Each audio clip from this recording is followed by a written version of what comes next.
ആ ചാറ്റോടെ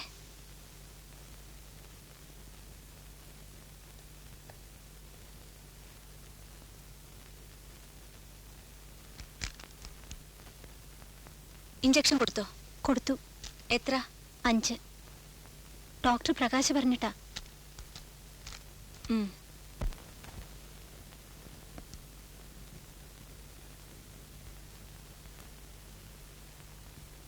ശ്വാസം ഉള്ളിലേക്ക് എടുക്കൂ. പുറത്തേക്ക്. എന്താ പെയിൻ ഉണ്ടോ?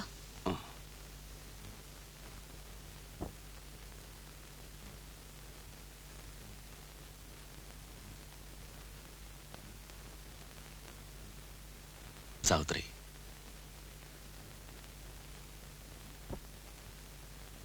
എന്നോട് ക്ഷമിക്കണം.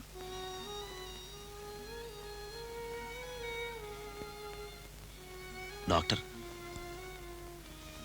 നന്ദി.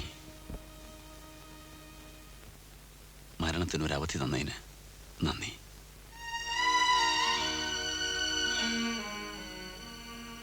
എന്നെ ഇവിടെ കണ്ടപ്പോ പ്രതികാരം ചെയ്യണമെന്ന് തോന്നിയില്ലേ ഡോക്ടർക്ക്? എന്താ അത് ചെയ്യാതിരുന്നത്? നിങ്ങളിവിടെ ഒറ്റയ്ക്കാണ്. കയ്യിൽ ആയുധമില്ല. ഞാൻ ഒറ്റയ്ക്കല്ല, കയ്യിൽ ആയുധമുണ്ട്. നിസ്സഹായതയുടെ മുന്നിൽ നിന്ന് കരയുന്നവനെ കൊല്ലുന്നത് ധീരതയല്ല, ഭീരുത്വമാണ്. ഏത് പ്രത്യയശാസ്ത്രത്തിന്റെ പേരിലായാലും. നിങ്ങളുടെയൊക്കെ ധൈര്യം പുറത്തു വരണമെങ്കിൽ ഇരുട്ടും ആയുധങ്ങളും കൂട്ടാളികളും വേണ്ടേ? എതിരാളി ഒറ്റയ്ക്കായിരിക്കണ്ടേ? വഴിയിലിറങ്ങിയൊരു ലോങ് മാർച്ച് നടത്താൻ ധൈര്യമില്ലല്ലോ ഒരുത്തനും. കൊച്ചമ്മേ,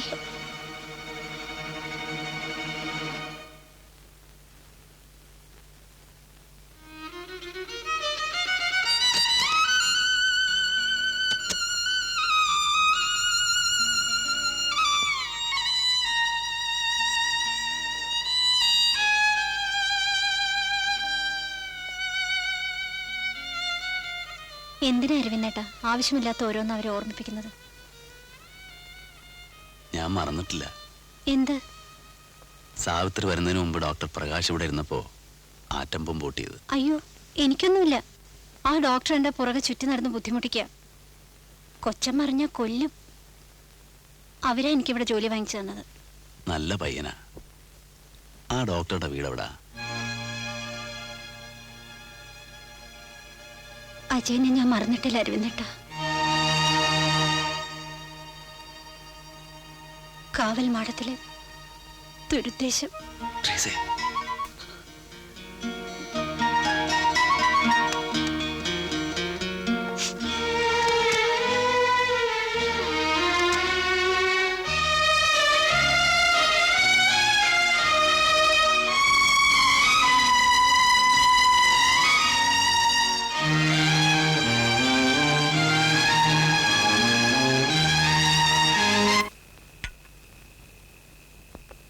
അജയനെ എനിക്കറിയാം. വഴിതെറ്റിപ്പോയൊരു ചെറുപ്പക്കാരൻ. അരവിന്ദൻ ഒരുത്തനാണ് ഇതിനൊക്കെ കാരണം.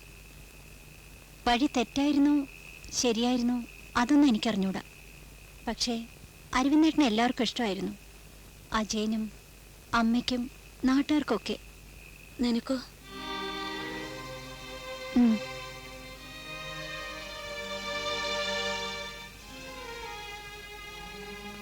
ഒരുപാട് കാര്യങ്ങൾ കൊച്ചമ്മയോട് പറയാനുണ്ട്. അരവിന്ദേട്ടൻ വന്നന്നു മുതൽ ഓർക്കുന്നതാ. ധൈര്യം കിട്ടിയില്ല. ഇനിയിപ്പോ പറയാതിരുന്നിട്ടും കാര്യമൊന്നുമില്ല. അന്ന് കൊച്ചമ്മയുടെ വീട്ടിൽ നടന്നതിനൊക്കെ ഒരു തരത്തിൽ ഞാനും കാരണക്കാരിയാ. മനസ്സറിഞ്ഞല്ല, അങ്ങനെങ്ങ് വന്നു. നീ അവളോടുണ്ടായിരുന്നോ? ഇല്ല. ഞാൻ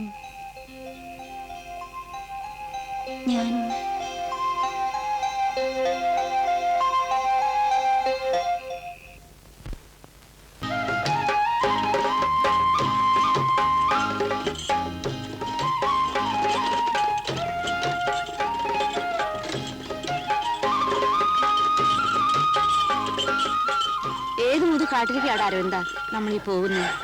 അന്ത്യയായ നമ്മൾ എവിടെ ഒന്ന് കിടക്ക്. എവിടെയെങ്കിലും കിടക്കാമേ.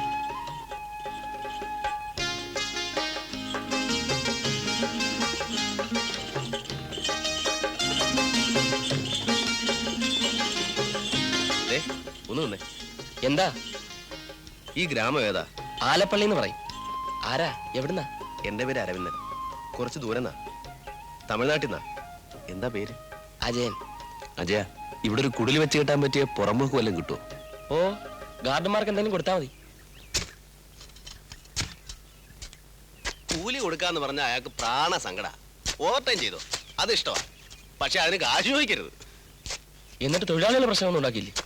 എവിടെ? ഒരു തമിഴ് ഗ്രാമം, അക്ഷരാഭ്യാസം ഇല്ലാത്ത കുറെ തമിഴന്മാര്. ഞാൻ ചെന്ന് ഫോർമാനായിട്ട് ചാർജ് എടുത്തു, പ്രശ്നങ്ങൾ തുടങ്ങി. ആദ്യത്തെ 1 മാസം ഞാൻ അനങ്ങില്ല. പിന്നെ ഓവർ ടൈമിന്റെ കാശ് ചോദിച്ചു, ബോണസും ചോദിച്ചു. എന്നിട്ട് തന്നോ? അടി തരുമെന്ന് പറഞ്ഞു. ഞാൻ മിണ്ടിയില്ല.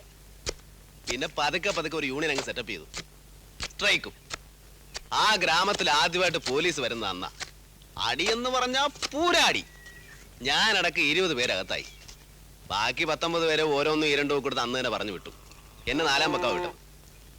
ഈ 4 ദിവസവും എന്നെ കാണാൻ ഒരൊറ്റ തൊഴിലാളി പോലും വന്നിട്ടില്ല.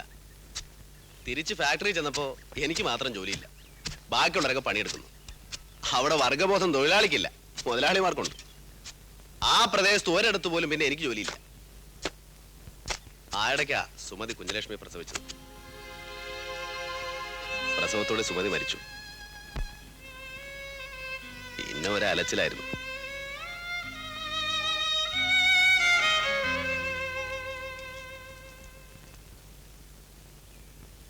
ജീവിക്കാൻ വേണ്ടി പല വേഷവും കെട്ടി. ഉണക്കമീൻ കച്ചവടം, ചായയടി, ഡ്രൈവിങ്, ബിരിയാണി വെപ്പ്. ചിരിക്കണ്ട, നല്ല അസല് ബിരിയാണി ആയിരുന്നു. അങ്ങനെ പിന്നെ ഒരു മേൽശാന്തിന്റെ അസിസ്റ്റന്റ് കീശാന്തി, ഏറ്റവും ഒടുവിൽ ബാലെ. ബാലേ? ആ ബാലെ, വീരമാന്റെ കട്ടബൊമ്മൻ. ഡാൻസ് അറിയോ? അഭിനയം? എവിടെ? മ്യൂസിക് ഡയറക്ടർ ആയിരുന്നു, സംഗീത സംവിധാനം. ആ ഇടയ്ക്ക് ഞാൻ ചിലരെയൊക്കെ പരിചയപ്പെട്ടു. വർഗസമരം, തൊഴിലാളി പ്രസ്ഥാനം, ഇവയെക്കുറിച്ചൊക്കെ നേരാമണ്ണം പഠിപ്പിച്ചതെന്ന് അവരാ. 100% എനിക്ക് അവരോട് ചോദിക്കാൻ കഴിയല്ല. എന്നാലും മിടുക്കന്മാരാ. തോമാച്ചൻ വക്കീലും ശശി. അവിടെ ചുറ്റിത്തിരിഞ്ഞിട്ട് കാര്യമില്ല, ഇങ്ങോട്ട് പോരാൻ പറഞ്ഞത് അവരാ. ഞാൻ ഈ അന്തരീക്ഷമൊക്കെ പഠിച്ച് ശരിപ്പെട്ട് വരുമ്പോ അവര് വരും. ഞാൻ പരിചയപ്പെടുത്തി തരാം. ആ. അല്ല, അജയനെ കുറിച്ചൊന്നും പറഞ്ഞില്ലല്ലോ.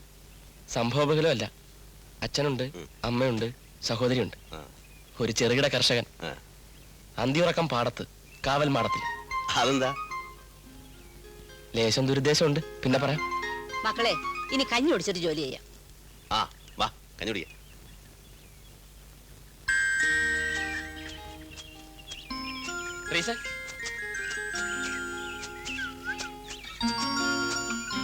പരീക്ഷ എങ്ങനെ എഴുതി? എല്ലാം എഴുതി. ഞാൻ പോട്ടെ. നില്ലടി പെണ്ണേ. അരവിന്ദേട്ടാ, ഇത് ട്രീസ, നമ്മുടെ മറിയച്ചേട്ടത്തിയുടെ മോളാ. നിനക്ക് മനസ്സിലായോ? മനസ്സിലായി. ഇന്നലെ പറഞ്ഞ ആളല്ലേ? വലിയ തൊഴിലാളി പ്രവർത്തന. 10ാം ക്ലാസ്സിലാണല്ലേ പഠിക്കുന്നത്? അതെ. പരീക്ഷ എല്ലാം കഴിഞ്ഞോ? ഇല്ല, ഇനി 2 കൂടി ഉണ്ട്. ഒരു നമ്പർ പറഞ്ഞേ. 10 താഴെ ഒരു നമ്പർ പറ കുട്ടി. 4. 4. 4, 16, 4, 24, 24, 24, 26, 26, 7 പോയാ 19, 9, 10. ഫസ്റ്റ് ക്ലാസ് ഉറപ്പാ. ഉണക്കമീൻ ബിരിയാണി യുഗത്തിലെ മറ്റൊരു വേലത്തരം, ജോത്സ്യം. കാവൽമാടത്തിലെ ദുരുദ്ദേശം മനസ്സിലായ കേട്ടോ. ചിപ്പോ